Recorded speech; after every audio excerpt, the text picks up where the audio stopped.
नमस्कार, आप सभी का स्वागत है यूथ अध्ययन के चैनल पे। एक बार फिर से मैं आप सभी के बीच एचपी एलाइड की एक नई वीडियो लेके आया हूं, जिसका कि आज पार्ट 3 रहने वाला है। देखिए, पार्ट 3 का जो पहला क्वेश्चन है, Himachal Pradesh state electricity board की स्थापना किस वर्ष हुई।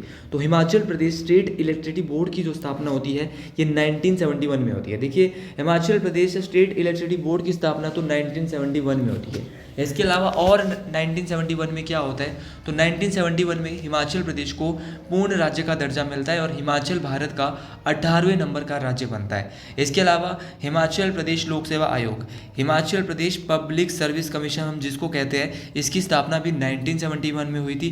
क्वेश्चन ये भी अक्सर पूछ लिया जाता है कि Himachal Pradesh public service commission के पहले चेयरमैन कौन थे, तो पहले चेयरमैन थे के.एस. कटोच। क्या नाम था इनका, के.एस. कटोच। क्वेश्चन यही नहीं, क्वेश्चन ये भी पूछा जाता है कि पहले चीफ जस्टिस हिमाचल के कौन है, तो पहले चीफ जस्टिस थे मिर्जा हमीदुल्ला बेग। और पहली महिला चीफ जस्टिस जो हाई कोर्ट की बनी थी, इनका नाम था लीला सेठ। क्या नाम था, लीला सेठ। और राज्यपाल जो पहले, इनका नाम था एस चक्रवर्ती। अगले क्वेश्चन की मैं बात करता हूँ, हिमाचल प्रदेश का कौन सा विमानपतन 1989 में शुरू हुआ। तो कौन सा विमानपतन है जो 1989 में शुरू हुआ था, तो ये था गग्गल। और जो है वो ये शुरू हुआ था। अगर मैं बात करता हूँ गग्गल की, गग्गल जो है वो कांगड़ा और धर्मशाला के बीच में पड़ता है। और इसके अलावा एक भुंतर यहाँ पे ऑप्शन में दिया है। भुंतर एक एयरपोर्ट है जो कि कुल्लू में स्थित है। जुब्बलहट्टी एक एयरपोर्ट है जो कि शिमला जिले में स्थित है। तो ये सारे एयरपोर्ट भी आपने इसके साथ साथ याद रखने हैं। और गग्गल जो विमानपतन शुरू हुआ था वो 1989 में शुरू हुआ था।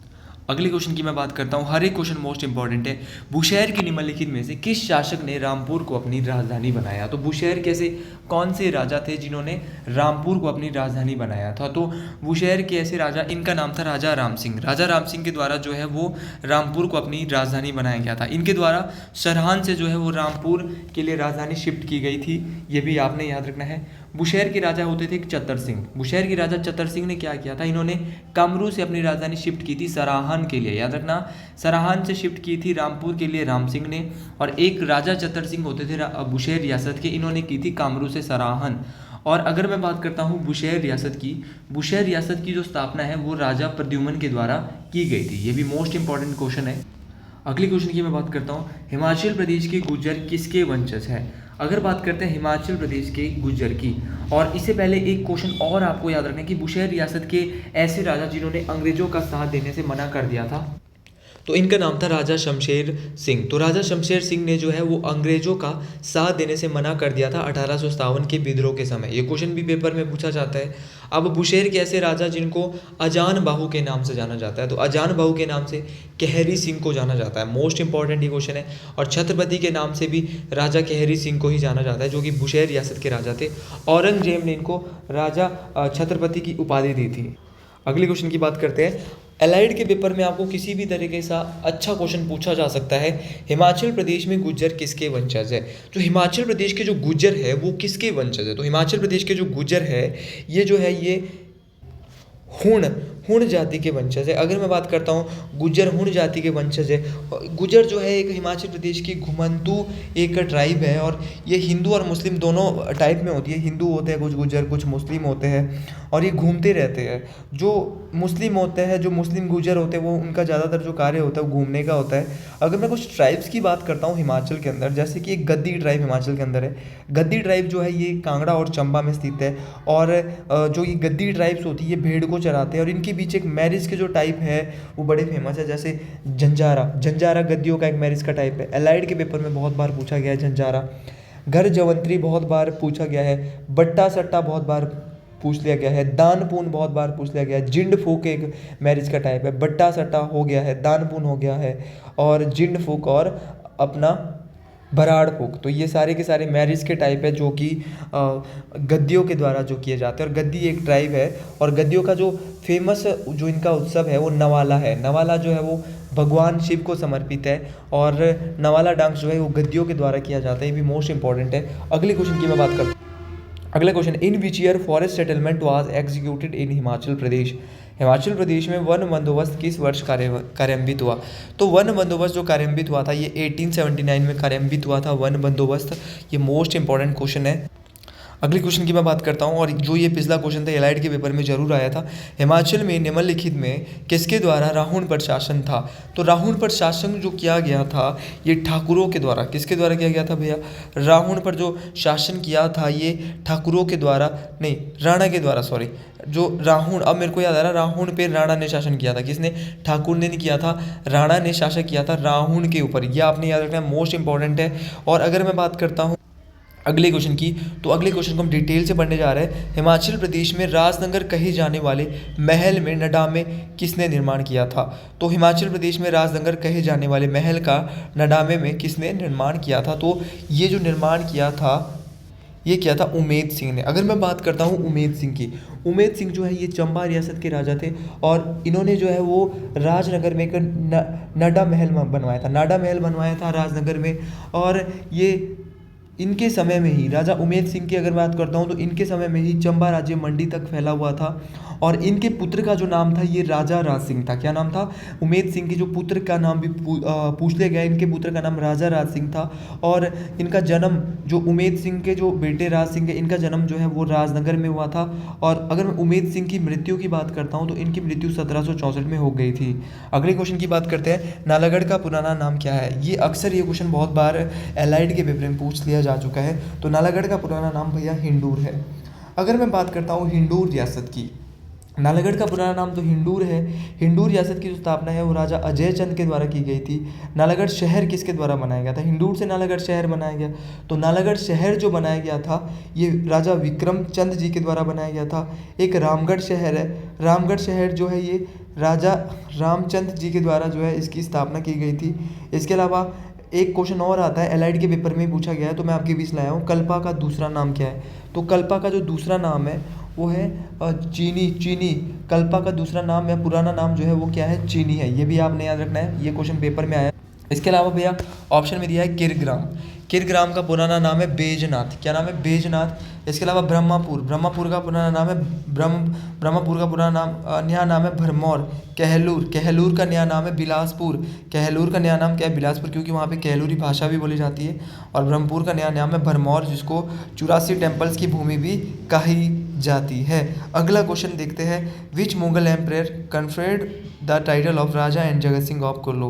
किस मुगल सम्राट ने कुल्लू के जगत सिंह राजा को उपाधि से सम्मानित किया? तो राजा की उपाधि से सम्मानित किया गया है कुल्लू के राजा जगत सिंह को। किसने? मुगल सम्राट था। देखिए अगर मैं बात करता हूँ राजा की उपाधि से जो इनको सम्मानित किया था ये क्या था? औरंगजेब। औरंगजेब ने जो है कुल्लू के राजा जगत सिंह को राजा कहकर पुकारता था। और राजा जगत सिंह के कार्यकाल के समय ही भगवान रघुनाथ जी की मूर्ति अयोध्या से कुल्लू लाई गई थी। ये भी मोस्ट इंपॉर्टेंट क्वेश्चन बनता है एग्जाम के पॉइंट ऑफ व्यू से। और अगर मैं बात करता हूँ कि जो राजा जगत सिंह थे इन्होंने अपनी राजधानी जो है वो नंगर से सुल्तानपुर के लिए शिफ्ट की। कहाँ से कहाँ तक? नंगर से सुल्तानपुर के लिए राजा जगत सिंह जी के द्वारा अपनी राजधानी को शिफ्ट किया गया था। अगर मैं राजा जगत सिंह के कार्यकाल की बात करता हूँ तो इनके कार्यकाल के समय ही कुल्लू का दशहरा मनाया जाता है। तो कुल्लू का दशहरा भी इनके कार्यकाल के समय से ही मनाया जा रहा है। और ये कुल्लू का जो दशहरा मनाया जाता है ये कुल्लू में कहाँ मनाया जाता है? एलाइड में ऐसे क्वेश्चन आ जाते हैं। तो ये कुल्लू के ढालपुर मैदान में मनाया जाता है। कहाँ पे मनाया जाता है? ढालपुर मैदान में बनाया जाता है। राजा जगत सिंह के द्वारा ही 1660 में एक महान कार्य किया गया, रघुनाथ जी का मंदिर बनाया गया था कुल्लू में। ये क्वेश्चन भी आपने याद रखना है कि राजा जगत सिंह के द्वारा ही रघुनाथ जी का मंदिर भी बनाया गया था 1660 में, 1660 के आसपास। और 1651 में जो एक ब्राह्मण होते थे दामोदर दास, इन्होंने जो है अयोध्या से श्री रामचंद्र जी की मूर्ति जो है वो हिमाचल लाई थी। ये क्वेश्चन भी आपने याद रखना है, मोस्ट इंपॉर्टेंट है। और आदेश उस टाइम जो कार्यकाल होता था वो राजा जगत सिंह जी का कार्यकाल हुआ करता था। तो ये सारे क्वेश्चन मोस्ट इंपॉर्टेंट है। अगर आप इन क्वेश्चन को अच्छे से पढ़ रहे हैं तो आपको एग्जाम में जो है वो बिल्कुल भी दिक्कत आने वाली नहीं है। अगले क्वेश्चन की हम यहाँ से बात करते हैं। अगला क्वेश्चन है, who founded the princely state Delat in HP? Himachal Pradesh में देलत रियासत की स्थापना किसके द्वारा की गई? दोस्तों देलत रियासत की यहाँ पे बात हो रही है। तो देलत रियासत की स्थापना जो है वो राजा पृथ्वी सिंह ने, राजा पृथ्वी सिंह के द्वारा की गई थी। राजा पृथ्वी सिंह के द्वारा देलत रियासत की स्थापना की गई थी। ये क्वेश्चन आपने याद रखना है, मोस्ट इंपॉर्टेंट क्वेश्चन है।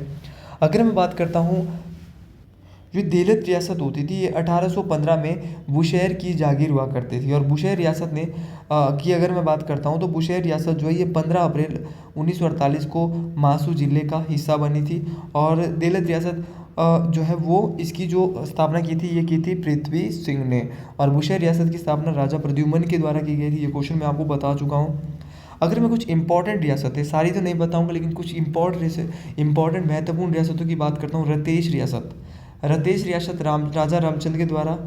और जुब्बल रियासत की स्थापना राजा करमचंद के द्वारा की गई थी। त्रिगत रियासत की स्थापना राजा सुशर्मा के द्वारा की गई थी। और बज्जी रियासत की स्थापना राजा चारू के द्वारा। एक बार फिर से बोलता हूँ, रतेश रियासत की स्थापना राजा रामचंद के द्वारा की गई थी। जुब्बल रियासत की स्थापना राजा करमचंद के द्वारा की गई थी। त्रिगत रियासत की स्थापना सुशर्मा जी के द्वारा की गई थी। और बज्जी रियासत की स्थापना राजा चारू के द्वारा की गई थी। तो ये सारे क्वेश्चन मोस्ट इंपॉर्टेंट है, आपको एग्जाम के पॉइंट ऑफ व्यू से सारे के सारे क्वेश्चन याद रखने हैं। अब अगले क्वेश्चन पे आते हैं। डॉक्टर पट्टाभी सीतारमैया ने सिरमौर का दौरा किस वर्ष किया? क्वेश्चन बोल रहा है कि in which year doctor Pattabhi Sitaramayya visited Sirmaur. तो सिरमौर का जो दौरा किया था पट्टाभी सीतारमैया ने, ये किया था 1945 में। 1945 में इन्होंने सिरमौर का दौरा किया था। और हिमाचल, हम बोल सकते हैं हिमाचल विजिट किया था 1945 में और सिरमौर आए थे। इसके अलावा हिमाचल और कौन कौन आए थे? तो हिमाचल सबसे पहले महात्मा गांधी की बात करता हूँ। सबसे पहले ये 11 मई 1921 को जब हिमाचल आते हैं तो शांति कुटीर में ठहरते हैं। इसके बाद गांधी जी 1931 में फिर से शिमला आते हैं। पहले आते हैं भैया 1921 में, फिर आते हैं 1931 में। तो 2 बार आए थे। 1931 में जो ये आए थे तो ये वैसे 3 बार ये शिमला आए, ये आपने याद रखना है। 1931 में तो ये पाइग्रो बिल्डिंग में रुके थे। पाइग्रो बिल्डिंग से ये रुके थे। और लॉर्ड विलिंगडन को मिलने आए थे महात्मा गांधी 1931 में। पाइग्रो बिल्डिंग में ये रुके थे, ये 1931 में। और 1921 में जब आए थे तो शांति कुटीर में ये ठहरे थे। अगले क्वेश्चन की बात करता हूँ। इंद्रकिला पर्वत चोटी हिमाचल प्रदेश के किस जिले में स्थित है? देखिए, ज्योग्राफी से क्वेश्चन पढ़ना मोस्ट इंपॉर्टेंट हो जाता है क्योंकि यहाँ से क्वेश्चन पेपर के लिए बन जाता है। तो इंद्रकिला पर्वत चोटी की अगर मैं बात करता हूँ तो इंद्रकिला पर्वत चोटी जो है ये हिमाचल प्रदेश के कुल्लू जिले में स्थित है। देखिए, कुल्लू जिले में इसके अलावा और भी चोटियाँ जैसे दियो टिब्बा कुल्लू में है। इंद्रासन चोटी कुल्लू में है। सोलंग पीक कुल्लू में है। पतालसू पीक कुल्लू में है। पीन पार्वती ये भी कुल्लू में है। तो ये सारी जो है वो कुल्लू में है। दियो टिब्बा हो गया, इंद्रासन हो गया, सोलंग हो गया, पतालसू हो गया, पीन पार्वती हो गया और साथ में इंद्रकिला हो गया। ये सारी की सारी पीक्स जो है, और उमाशिला पीक भी कुल्लू में ही है। ये सारी की सारी पीक्स जो है ये कुल्लू में है। इसके अलावा ऑप्शन में दोस्तों चंबा दिया है। चंबा में जैसे नरसिंह टिब्बा हो गया, गौरी देवी का टिब्बा हो गया, पीर पंचाल की चोटियाँ हो गई, कैलाश पर्वत हो गया। तो ये सारी की सारी चंबा में है। इसके अलावा ऑप्शन में दिया है लाहौल स्पीति, यहाँ पे नहीं दिया, लेकिन लाहौल स्पीति में जैसे मूल किला है, गेफांग है, मनीरेंग है। लाहौल स्पीति में जो है वो मनीरेंग लाहौल स्पीति की सबसे ऊंची चोटी है जिसकी जो हाइट है वो 65-96 मीटर है। लाहौल स्पीति में ही मूल किला है, लाहौल स्पीति में ही गेफांग चोटी भी है और गेफांग ग्लेशियर भी लाहौल स्पीति में ही स्थित है। अगले क्वेश्चन की मैं यहाँ से बात करने वाला हूँ। हर एक क्वेश्चन महत्वपूर्ण है। पोरी पर्व हिमाचल प्रदेश के किस जिले में मनाया जाता है? पोरी पर्व की बात होती है तो हमेशा जो इसका राइट आंसर आ जाएगा वो आ जाएगा लाहौल स्पीति।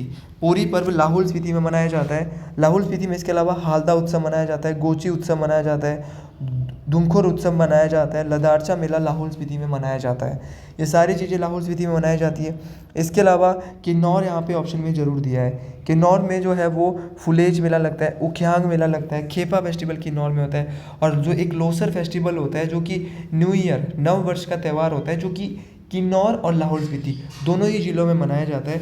ऑप्शन में दोस्तों चंबा तो नहीं, लेकिन चंबा में जो है वो चंबा में भी जैसे हो गया झंझारा जो है वो चंबा में फेमस है, ये भी आपने याद रखना है। अगले क्वेश्चन की बात करते हैं। लक्ष्मी नारायण मंदिर हिमाचल प्रदेश के किस स्थान पर स्थित है? लक्ष्मी नारायण मंदिर temple is located at which place in HP? तो लक्ष्मी नारायण मंदिर जो है हिमाचल के चंबा में स्थित है और ये शिखर शैली में बनाया गया है। साहिल वर्मन जी के द्वारा इस मंदिर को बनाया गया था। तो लक्ष्मी नारायण मंदिरों की अगर मैं बात करता हूँ, ये बहुत फेमस टेम्पल है, चंबा में स्थित है, शिखर शैली में बनाया है, राजा साहिल वर्मन जी के द्वारा बनाया गया था। ये वही राजा साहिल वर्मन है जिन्होंने चंबा शहर की, कौन से शहर की नींव रखी थी? चंबा शहर की नींव अपनी बेटी चंपावती के नाम पे रखी थी। और अगर बात करते हैं हम लक्ष्मी नारायण मंदिर की। लक्ष्मी नारायण मंदिर को चंबा का एक ऐसा मंदिर है जो 6 मंदिरों का समूह है। ये क्वेश्चन बहुत बार पेपर में आया है कि चंबा का ऐसा मंदिर या हिमाचल का ऐसा मंदिर बताए जो 6 मंदिरों का समूह है, तो वह है लक्ष्मी नारायण मंदिर। लक्ष्मी नारायण मंदिर जो है वो 6 मंदिरों का समूह है। इसके अलावा चंबा में एक भगवान नारायण को जो लक्ष्मी नारायण मंदिर है, इसमें लक्ष्मी और नारायण भगवान विष्णु की बात हो रही है, तो ये भगवान नारायण को समर्पित है लक्ष्मी नारायण मंदिर। इसके अलावा चंबा में एक और मंदिर है शक्ति देवी मंदिर, जिसको छतराड़ी मंदिर भी कहा जाता है। तो शक्ति देवी मंदिर या छतराड़ी मंदिर ये भी पेंट रूप आर्किटेक्ट शैली में बनाया गया है, जिसको छतराड़ी देवी मंदिर के नाम से भी जाना जाता है। ये भी चंबा में है। मणिमहेश मंदिर जिसको नगाड़ा शैली में बनाया गया है, ये भी चंबा में ही है। हरिराय मंदिर भी चंबा में है, जिसको राजा लक्ष्मण बर्मन के द्वारा बनाया गया था, और भरमौर में ही 84 मंदिरों की भूमि भी स्थित है। ये भी आपने याद रखना है, 84 मंदिरों की भूमि जो है वो भरमौर को ही कहा जाता है। अब इसके अलावा मैं आपको थोड़े बहुत करंट अफेयर यहाँ से बताने वाला हूँ, क्योंकि हो सकता है ये करंट अफेयर पेपर में पूछ लिए जाएँ। जैसे अभी यूपीएससी की अगर मैं जिक्र करता हूँ, यूनियन पब्लिक सर्विस कमीशन, हमारे देश का सबसे बड़ा जो बोर्ड मैं कहूँगा यूपीएससी को, तो यूपीएससी की जो नई चेयरपर्सन बनी है, इनका नाम है प्रीति सूदान। तो प्रीति सूदान जी यूपीएससी की नए चेयरमैन बन चुकी है। ये आपने याद रखना है, मोस्ट इंपॉर्टेंट क्वेश्चन है। यूपीएससी की नए चेयरपर्सन बनी है प्रीति सूदान, और इनसे पहले मनोज सोनी होते थे, लेकिन मनोज सोनी ने जो है वो रेजिग्नेशन दिया था।